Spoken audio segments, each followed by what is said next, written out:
Okay folks, we're back. Welcome back to the Carver's Wood Shop. This is Arlene once again from Honeybrook, PA, and I'm going to show you how to do a new project. I haven't done one of these before, so that'll be kind of fun to see how it will work out. Just like the eagle, I didn't do one of those before either.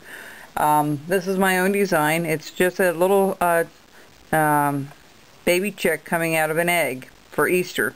So this is just from before some wood burning I was showing you guys earlier. But we're going to probably burn the feathers on once we get the original carving done. So what we want to do is determine where the center is first. Okay, remember how we did this with our finger and our pencil, and then you turn around, see if it's near the center. See? Right. Okay. Once you determine where that is, you want to do the whole thing. This is our reference point. It's really important to have a reference point. Okay, no matter what carving that you're doing, it's important to have that. Okay, I did the rabbit earlier, but I thought I'll do something a little. This kind of came to me today, or earlier today, and I just drew it up and thought this might be fun to do. So after you get your center line put down, what we're going to do is, see how this is rounded here? We have to kind of know where the top of the egg is. So we're going to put another line kind of across, and this one's going to be up a little higher. So just where, that's pretty well where it is right there, where that indentation is. So that's another little reference line. Okay, then after you get those two marked off, what you need to do is to kind of figure out, this is going to be inward anyway, so we're not going to worry too much about the top yet. We're just going to shape up the egg on the bottom. So see how this is slightly rounded here on the side? You're going to do the same thing over here. You're just going to round it up a little bit, just like that, and then we're going to round it up. So really, we're going to take this section of it off first, okay? So what you're going to do is you're just going to take your knife and start taking this portion off. Make sure you have your carver's glove on and your thumb guard on, and we're just going to start rounding this off. You may want a little bit bigger knife to reach. If you don't have one, that's okay. You can do it with a smaller knife. It's going to take you a little longer to do it. If you have a bandsaw, you can cut that off, or a coping saw. I just basically do a cutout, and this is what we mean by cutout, just the profile. So any of the patterns that I have on, that I describe for sale, most of them are just a profile to cut out. Alright, so we're going to try to get that all the way across, okay, just like so, and we're going to do the same thing to the other side. This wood's just a bit tougher than my other pieces. What we're using is a little bit of rubbing alcohol and water, and I'm just spraying that, just going to let it soak up for a little bit.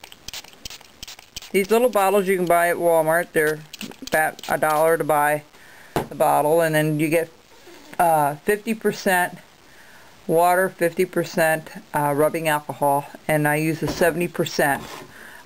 Basically, you can use the higher if you want. That's totally up to you. See how much nicer that is to carve it once you have it done like that? Okay, so we're going to start chopping some of that off, and oh, there's my markings in the front. Okay, so what you're going to do is you're going to just trim all this off, alright, and this off, and we're going to round off the bottoms here a little bit. This part isn't too exciting, it's just basically shaping it up. You know, we'll get into the nitty-gritty of it.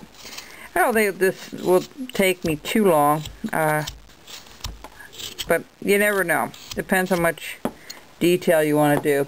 I will most likely, I'm not sure if I'm going to put glass eyes in it or not. I think the glass eyes give it a nicer look to it. If you don't have those type of things, you know, I urge you to go to a carving show or find a supplier that has the eyes.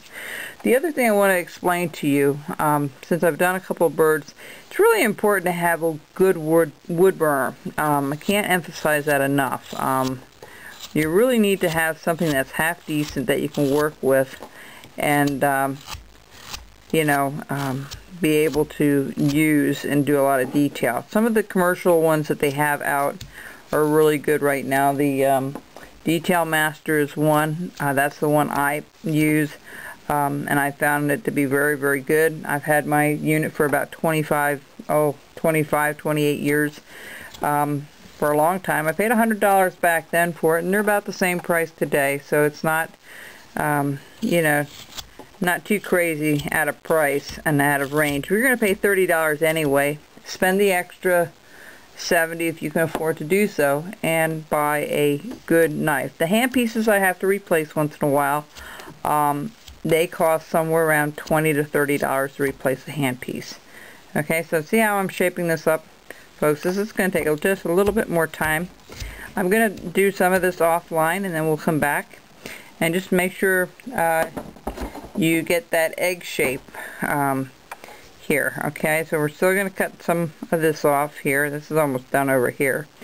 And one more word about the wood burners.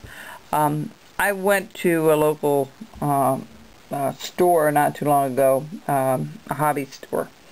And they didn't look too bad for the burner itself, but if you really want to be able to control the heat on them, and they have on the Detail Master, there's a dial. I'll just show you this real quick. It has a dial that you can set the temperature. It's so worn off from all the years I've used it. You know, you can set it on 5 or 6. Some of the ones that you buy at the local one, they don't have a temperature gauge. It's really important to have that. Okay, folks, so if you're in the market to buy one, if you enjoy doing birds, I bet 90% of you will end up burning the feathers on, and it's really important to get that realistic look to use a wood burner. Okay, folks, so we'll be back after I get this shaped up a little bit further, and we'll take it from there. Okay, we'll be back.